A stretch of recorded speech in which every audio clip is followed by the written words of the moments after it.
మద్యం నాసిరకం మద్యం రేట్లు పెంచేసిన దానివల్ల మళ్ళా వీళ్ళందరూ గంజాయి కడెక్ట్ అయ్యే పరిస్థితికి వచ్చారు. డ్రగ్స్ అధ్యక్ష ఎక్కడ కాలేజీలు ఉంటే ఆ కాలేజీ పరిసరాల్లో కూడా వెళ్ళిపోయినాయి, కాలేజీ కూడా వెళ్ళిపోయినాయి. అంటే ఏ విధంగా ఇది పెనిట్రేట్ అయిపోయిందంటే నేను ఎన్నికల ముందు చాలా సార్లు చెప్పాను, అన్ని సమస్యలు కంట్రోల్ చేయగలుగుతాం, లా అండ్ ఆర్డర్ కూడా కంట్రోల్ చేస్తాం. కానీ గంజాయికి అలవాటు పడి డ్రగ్స్ కి అలవాటు పడి అడిక్ట్ అయిన వాళ్ళు మాత్రం మార్చాలంటే చాలా టైం పడుతుంది. కొన్నిసార్లు మనం మార్చలేకపోతాం అని కూడా నేను చాలా సార్లు చెప్పాను. ఇది యథార్థం. అలాంటి సందర్భాలు కొన్ని మన రాష్ట్రంలో వచ్చాయంటే ఇది ఒక దురదృష్టం, దౌర్భాగ్యం అని చెప్పి కూడా నేను మీకు తెలియజేస్తున్నాను. ఇంకొక పక్కన దిశ దీనికి అడిషనల్ గా సోషల్ మీడియా తయారైంది. అంటే ఈ సోషల్ మీడియాలో కూడా నియంత్రణ అవసరం. మన పిల్లల్ని మనం కాపాడుకోవాలి, భావి తరాలకు అందించాల్సిన బాధ్యత మన పైన ఉంది. ఒక పక్కన తెలుగు జాతి ప్రపంచంలోనే ఒక అగ్రజాతిగా తయారవుతున్న ఆనందపడుతున్నాం.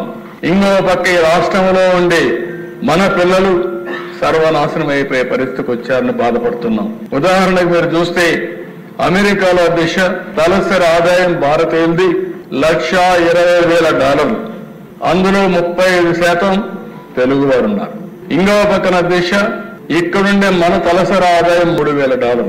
అంటే దగ్గర 40 రెట్లు ఎక్కువగా ఇక్కడ పుట్టిన వాళ్ళు అమెరికాకి వెళ్ళి అక్కడ పనిచేసి నాలెడ్జ్ ఎకానమీలో 40 రెట్లు ఎక్కువ ఆదాయం సంపాదించే పరిస్థితికి వచ్చారు. అమెరికాలో ఉండే అమెరికన్స్ తలసరి ఆదాయం $60,000. అంటే మనలో సగం. శక్తి ఉంది, సామర్థ్యం ఉంది. అదే సమయంలో దీన్ని సద్వినియోగం చేసుకోవాల్సిన బాధ్యత మనందరిపైన ఉంది. అది చూసినప్పుడు నాకు ఆనందం. మళ్ళీ ఇవన్నీ చూస్తే బాధ. నిన్న చూస్తే అమెరికాకు పోయిన వాళ్ళు 23-24లో 3,30,000 మంది వెళ్ళారు భారతదేశం నుంచి.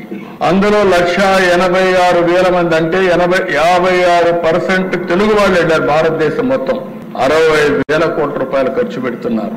చదువు మీద ఒక్క సంవత్సరం ఇక్కడి నుంచి పోయిన వాళ్ళు ఖర్చు పెట్టే డబ్బులు చూస్తే 60,000 కోట్ల రూపాయలు చదువు మీద ఖర్చు పెట్టి నాలెడ్జ్ ఎకానమీలో దూసుకుపోయే పరిస్థితికి వచ్చారు. కానీ ఇక్కడికి వస్తే దిశ ఎక్కడ చూసినా సోషల్ మీడియాలో చూస్తే వల్గారిటీ, అది చూస్తే బాధ. ఒకరిద్దరి పైన దిశ అందరిపైన ఇదే వార్తలు రాసే పరిస్థితికి వచ్చారు.